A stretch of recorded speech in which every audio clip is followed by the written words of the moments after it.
What if I told you that every time someone buys a stablecoin, they're indirectly funding the US government? Most people have no clue why this is happening, how it's connected to the governments around the world, and why it might be the secret weapon that pushes crypto in the next big wave. In this video, I'll show you exactly how the dots connect. But before I start, I'm CryptoGit, made over 5,000x in crypto, and now I'm just documenting my journey for everyone that wants to learn more. So I have marked here the problem, the solution, and an example so you can understand step by step everything.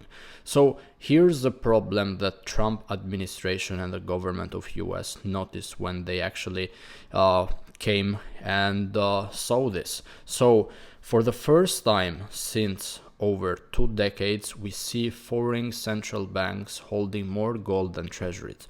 What does that mean? It means that the other countries are not wanting anymore the US debt, so they're kind of moving away from this. In the past few years, we have seen China, we've seen Japan and other countries slowly actually dumping basically US treasuries. So the interest for US treasuries for debt actually is not anymore like it was before, and the US has noticed this. So they have actually played a game that will prevent this from happening and found a genius way on how to actually fund their operations, because US is constantly spending more than they make and they actually need more debt. But if no country is going to buy their debt, who will?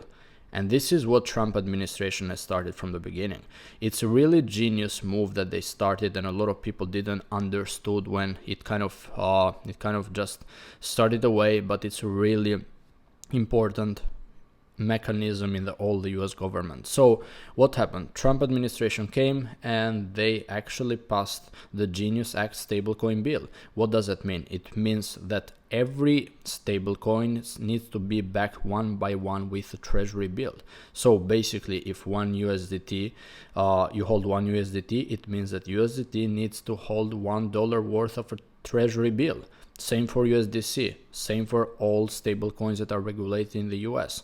Why this is so massive? This is so massive because US stablecoins are backing actually the treasury bills. And look what happened, for example, in the last year. Only in 2024, Tether was the 7th largest buyer of the US treasuries. Can you imagine how big it is? Imagine we evolved from a space that no one wanted, everyone hated, everyone called it a scam, everyone called it a bubble, to actually a platform being in crypto, actually buying the largest US treasuries in the 2024, being on the 7th rank. And it's so big. Like, look, we surpassed Canada, Taiwan, Mexico, Norway, Hong Kong. Look at other countries. So it was only 2024, and Trump administration has noticed this. So the way that they actually are going to play this crypto narrative game for the US government is this. This is basically Treasury Secretary Scott Bessent. He is saying that recent reporting projects that stablecoins could grow into 3.7 trillion market by the end of this decade. That scenario becomes more likely with passage of the Genius Act. What does it mean? Currently, as you see on the screenshot, total stablecoins market cap is only 292 billion, with USDT dominance being 58%. So that kind of gets on a 12x increase on the stablecoins demand in the next till the end of this decade, so till, let's say, 2030, right? So it's 12x growth that the Treasury Secretary Scott Bessent is actually saying that can happen. And why US actually wants this? They want this because, as I said, other countries are moving away and they're not buying anymore the debt. Check also this photo here. For example, countries like India, Ireland, Brazil, Japan, China, they're dumping. They're not even accumulating, they're dumping. You see, they're negative. So somewhere before they were here, China was here, but it's not anymore because they fear that the US will actually lose its power. The inflation is gonna eat the US dollar. There's reasons why other countries don't want to buy anymore the US debt. And that's the gameplay that US government is playing. Now, why this is so big? This is so big because you guys need to understand something. When stable coins actually liquidity increase, so the more stable coins actually are in circulation, it means more liquidity in the crypto market. And when there's more liquidity into the crypto market, assets prices goes up in crypto. If you check, for example, how Fed operates, you can understand that whenever Fed prints, so they do QE and print more money, it basically is bullish for risk assets like stocks and crypto. For example, during the crash pandemic of 2020, what we saw Fed entering the game and printing more money, and we actually went to the moon for crypto. USDT printings and USDC printings are like the new Fed of crypto. At the moment that they print more, it means there's more demand. So that money actually flows in the crypto. And all this 12x growth that we can expect in the next 5 to 6 years, let's call it like that, it's all beneficial for crypto because US government is using crypto to buy back their debt. And this is the genius move here is this. Before, basically, US debt was primarily bought from, countries, hedge funds, institutions, and big entities, right? Like you could buy US treasuries like a normal person, but not like in mass. Like the mass movements came from countries and institutions. So what this stablecoin Genius Act bill did, actually, Trump administration is gonna force people to actually fund their debt, which is so huge. Imagine, for example, how many people hold USDT. Like all the population that holds crypto somewhere has interacted with USDT. I think there are 300 million addresses that at some point interacted with the stablecoin, which is so huge. So the point that I'm trying to make is this. First of all, the debt was mainly bought by entities like countries and institutions. Right now we'll see those, but we'll see also normal people like participants in crypto jumping on this. For example, how many people you know in Argentina and Venezuela that hold USDT? They don't hold dollars, but they hold USDT. But by holding USDT, they're technically funding the US debt, and that's why it's so big, because US has found a way to actually get also normal people that don't want US dollars to actually fund the US government. For example, the people that use crypto in a country, they maybe don't hold US dollars in their country, but they hold USDT. But by doing this move, they're backing the US government. And by the way, I've covered this a lot in my free Telegram. If you're not inside, I'll highly recommend, because in my free Telegram, you get here what I share is 10% of what I have in my free Telegram. I'll leave a pinned comment on my YouTube, also on the link below. You can find it and definitely join. So here's why this is so powerful. I'll take just a random example. Let's say Russia versus US. For example, in Russia, I took just a normal stat. It is estimated that 14 million Russians basically own cryptocurrency, 10% of the population. It's not that high. I expect to be higher, but that's what data shows. Anyway, out of that 10%, 100%, all of them have interacted with the stable coins, because you buy, you sell, so you use stable coins, right? Here's why it's so powerful.